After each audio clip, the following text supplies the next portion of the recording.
చపాతీలోకి అయితే నాకు బాగా ఇష్టమైన కాంబినేషన్లు చికెన్ గ్రేవీతో కానీ, మటన్ కూరతో కానీ, కోడిగుడ్డుతో కానీ, ఈ 3 కాంబినేషన్స్తో నాకు చపాతీ తినాలంటే చాలా చాలా ఇష్టం అండి.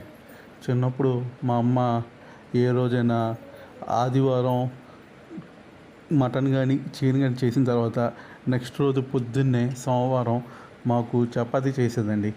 ఆ చపాతీలోకి ఆ కూర నంచుకొని తింటే బాబా అసలు టేస్ట్ అయితే సూపర్. నాకు తెలిసి అందరూ తినే ఉంటారు. కాకపోతే నాకైతే ఈ కాంబినేషన్ చాలా చాలా ఇష్టం. మేమైతే మా ఇంట్లో ఈ కాంబినేషన్ ఎంజాయ్ చేస్తాం. ఇవాళ కూడా మా ఆవిడ పొద్దున కర్రీ వండింది.